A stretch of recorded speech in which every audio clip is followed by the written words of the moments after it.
रक्षा करने और करवाने के लिए बांधा जाने वाला पवित्र धागा रक्षा बंधन कहलाता है। यह पवित्र पर्व श्रावण शुक्ल पूर्णिमा को मनाया जाता है। इस दिन बहनें अपने भाई की रक्षा के लिए उनके कलाई पर रक्षा सूत्र बांधती है और भाई बहनों को जीवन भर उनकी रक्षा का वचन देते हैं। रक्षाबंधन मनाने से भाई बहन दोनों को दीर्घायु की प्राप्ति होती है। इस दिन बहनें भाई की कलाई पर राखी बांधकर उनसे अपनी रक्षा का वचन लेती है।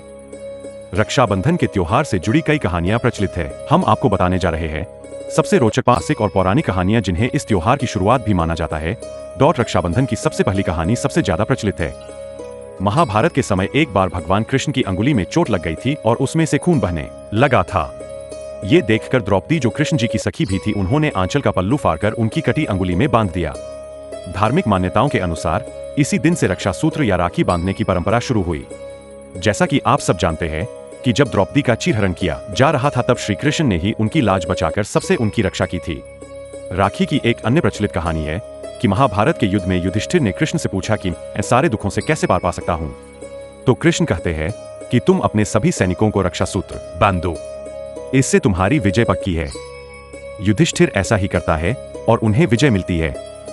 ये घटना श्रावण माह की पूर्णिमा को हुई थी, इसलिए इसे रक्षाबंधन के रूप में मनाया जाने लगा और इस दिन सैनिकों को राखी बांधी जाती है। राजा बलि बड़े दानी राजा थे और भगवान विष्णु के भक्त थे। एक बार वे भगवान को प्रसन्न करने के लिए यज्ञ कर रहे थे।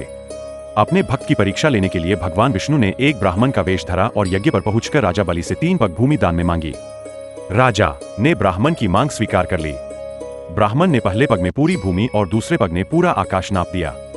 राजा बलि समझ गए कि भगवान उनकी परीक्षा ले रहे हैं, इसलिए उन्होंने फौरन ब्राह्मण की तीसरा पग अपने सिर पर रख लिया। उन्होंने कहा कि भगवान, अब तो मेरा सब कुछ चला गया है, अब आप मेरी विनती स्वीकार करें और मेरे साथ पाताल में चलकर रहें।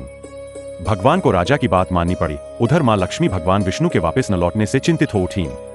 उन्होंने एक गरीब महिला का वेश बना और राजा बलि के पास पहुंचकर उन्हें राखी बांध दी। राखी के बदले राजा ने कुछ भी मांग लेने को कहा।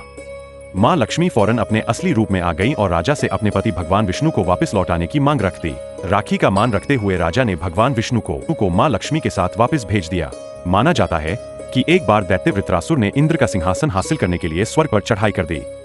वृत्रासुर बहुत ताकतवर था और उसे हराना आसान नहीं था। युद्ध में देवराज इंद्र की रक्षा के लिए उनकी बहन इंद्रानी ने अपने तपोबल से एक रक्षा सूत्र तैयार की और इंद्र की कलाई पर बांध दिया।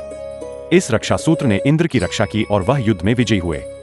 तभी से बहनें अपने भाइयों की रक्षा के लिए उनकी कलाई पर राखी बांधने लगीं।